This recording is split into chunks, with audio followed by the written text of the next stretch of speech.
Hello, bonjour. What I will share with you, I just learned from Howard Jacobson. And Howard has also a podcast and he has a Facebook, so you can check him out there. He's a coach, he's a mentor. And what I just learned from him is just amazing. It's fantastic. There are the steps when you want to help someone or yourself to change your behavior. What are the steps? So I'm just going to pull out here. I have my paper so I don't forget the steps. So I tell the step one by one. So first of all is you decide on something you want to do. Let's say you want to eat a vegan breakfast. Okay. So what stops you for sticking to that resolution you took of eating a vegan breakfast every morning? What could stop you? What could be in the way? And what you do is you describe the moment. So for someone, it might be, oh my gosh, it's so much to do, how to prepare this in the morning and that in the morning. And that's when I come into the rescue because I have all my tricks. I just posted one on how to do a breakfast in 4 minutes. So really, there are ways about it. So then, so there is, yeah, well, you describe the moment. What's the moment for you? You're not organized. Your kitchen is not organized, or you have food in your kitchen that isn't what you should be eating. Get rid of those sugary cereals that come in the box. You see what I mean? That sort of thing. So you keep in your cupboard what is supporting you.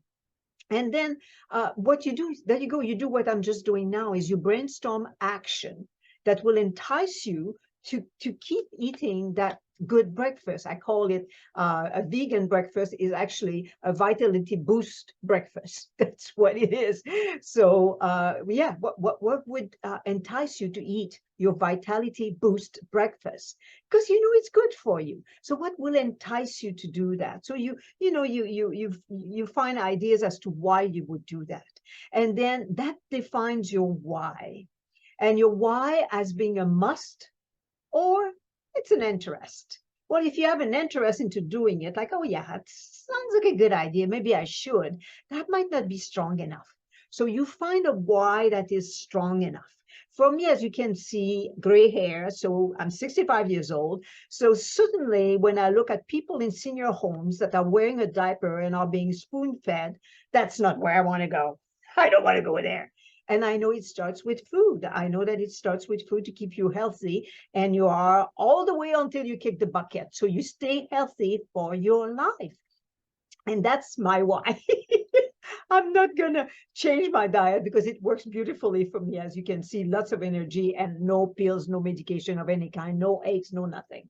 Then the next thing is you narrate this moment. So you go like, you can talk to yourself. If you have a coach and you talk to your coach, or you talk to yourself, you go, geez, when I get to that morning and I'm not ready, I'm not prepared, that's when I just drop it and I don't do it.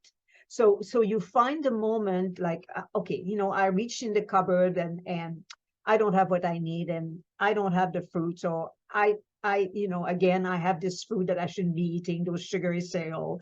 And instead of reaching for the healthy one, I reach for the non-healthy one. So, find the moment. And when that moment is your activation barrier, in the sense that at that moment, that's when you say, I'm doing it or I'm not. And it's that moment where you play that movie in your head and you go, okay, yeah, when I'm about to eat my breakfast and I see that sugary cereal and I choose to have it. And then, or you play that movie in your head and you go, well, I see that sugar cereal, but I don't have it because maybe you're in a situation where in your home, you've got children that are not yet eating the way you do, and you have to have that cereal. So what is, so play that movie in your head. And then Howard calls it a sliding door moment. And that's when you choose to go in one direction or go in the other direction. You choose to, yeah, you know what the result will be. If you go in the direction you don't want to go. We just talked about that. Now, at that crucial moment, how can you increase the rewards of eating that vegan breakfast? So what to do to increase that? It could be a thing where on that box of cereal, you can have a sticker that says processed sugar, flour that isn't good for me, low energy. You just put something. So you, on top of that photo that they have that looks, the food looks so delicious, you put on top how detrimental it is to your health. And as you know, I've been in many, many posts, I talk about processed food.